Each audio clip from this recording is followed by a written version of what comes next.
मी काय करत असले तुम्हाला वाटतं नाही? मी आत्ता बघतोय मंदिराबद्दलची माहिती, कारण तुम्हाला सांगायचं. बरं, आज ते नाही ट्राय करता, आज दुसरं ट्राय करतो. आपण मंदिराची माहिती इथल्या गुरूंना विचारू. आपण आलो श्री अंजनेरी महाबली मारुती मंदिरात. चला तर बघूया आपण मारुती मंदिर. जय श्रीराम. ज्या स्थानात आपण उभे आहात हे हनुमानाचं जन्मस्थान म्हणून ओळखलं जातं. जिथे अंजनी मातेने पुत्रप्राप्तीसाठी तप केला होता, तसा हा माने उंच असा गड दिसतो तो अंजनी पर्वत.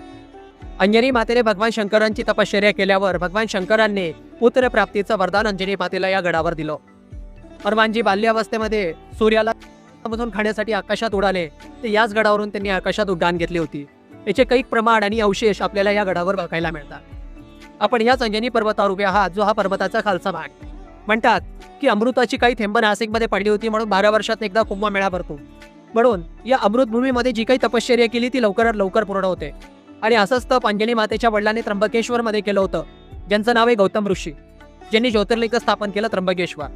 आणि त्यांच्याच कन्येने जिथं पिताने तप केलं त्याच ठिकाणी अंजनी मातेने तप केलं. आणि असंही म्हणतात की ही रामभूमी आहे, थांबचंद्राचा निवास इथं झालेला आहे, म्हणून सुद्धा अंजनी मातेने इथे तप केलं. आपण या खालच्या भागामध्ये बाल हनुमानाची स्वयंभू मूर्ती बघू शकता, जी या जमिनीत प्रगट झाली आणि बाल रूपामध्ये हनुमानाची मूर्ती आहे. आणि त्याच्या भूतामध्ये ध्यानस्थ अवस्थेमध्ये हनुमानांचा भव्य प्रतिरूप आहे. म्हणतात या स्थानात हनुमानजींचे साक्षात दर्शन होतात, वेगवेगळ्या रूपात होतात. फक्त ओळखण्याची आत्मशक्ती ही आपल्यात पाहिजे.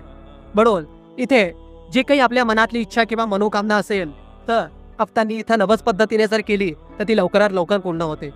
आणि अशा पद्धतीने लाखो भक्त इथं कैक वेळा हनुमानाचं साक्षात दर्शनही घेतात. मित्रांनो, गुरुजींनी सांगितल्याप्रमाणे मंदिरातली हनुमानाची मूर्ती साधी आहे, पण दर्शन घेतल्यावर मनाला खूप समाधान मिळतं. कारण इकडचं वातावरण शांत आहे आणि चारही बाजूला निसर्ग बघायला मिळतो. मंगळवार आणि शनिवाराला येथे भक्तांची जास्त गर्दी असते. हनुमान जयंतीला तर येथे मोठी यात्राही भरते. मंदिराचं स्ट्रक्चर हे आधुनिक कालीन असून हे मंदिर दगड आणि सिमेंटचं आहे. आणि मंदिराच्या आजूबाजूला डोंगर, झाडे, मोकळी जागा आहे. मंदिर फार मोठे नाही, पण मजबूत आणि नीटच आहे. आणि गर्भगृहात केलेली ही काचेची सजावट किंवा हे झुंबर अगदीही मनाला शांतता देते. अंजनेरीचं खालचं हनुमान मंदिर हे फक्त देवस्थान नाही, तर श्रद्धा आणि शांततेचं ठिकाणही आहे.